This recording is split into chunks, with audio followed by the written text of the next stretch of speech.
A year after therapy, Janet Holt has dramatically confessed to murder, triggering a major police investigation into the disappearance of Fred Hanford. I have a memory of tipping him off the barrow into the hole and having to use the shovel to push one of his legs down because presumably perhaps the hole wasn't quite deep enough. The dig for Fred's body raised further questions. So the police excavated some of the field. They took about 2 foot off the top of the field and then brought me back to show me that there was nothing there. 2/3 of cases police investigate involving recovered memory are disputed by experts. So either the location's wrong, or it hasn't happened in the way that Janet has said, because we haven't found a body and we've found no signs of disturbance either. I tried to explain to them that in the late 1980s or maybe even early 90s, there was a new pipeline put to that reservoir which came from Disley way over the valley. Janet says the pipeline would have disturbed the ground where she buried Fred. I have photographs of the route of the pipeline, and I've got horses on those pictures which were born around the late 1980s.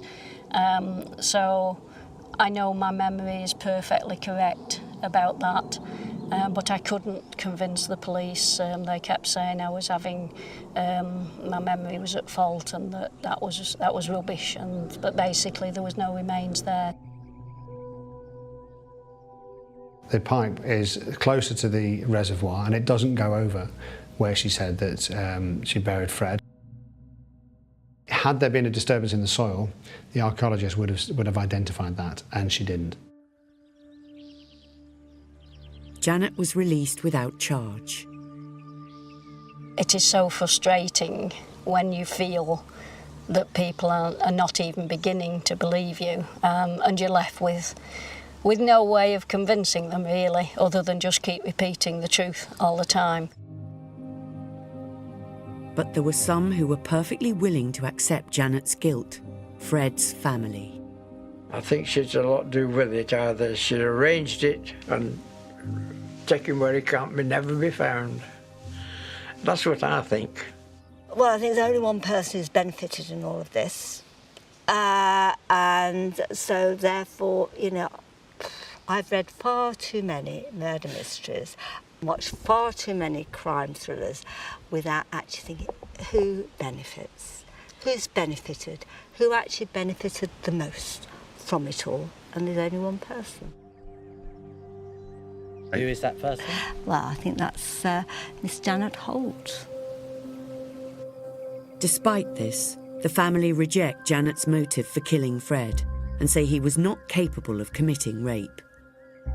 To accuse somebody of rape when they are not there to defend themselves is absolutely disgraceful.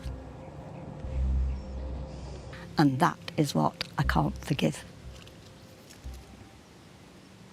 I really can't. I think, no, you are trying to completely destroy everything about Fred Hanford.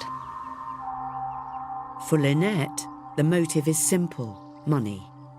When he'd first gone missing, I had discovered that Janet and my father had this business agreement drawn up.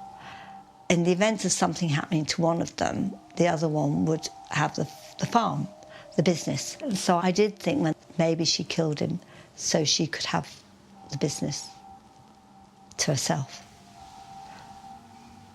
I think she must have buried him somewhere else or dumped his body somewhere else because nothing's ever been found. And I think, well, you know, hats off to Janet. She's done very well to conceal his remains for 42 years.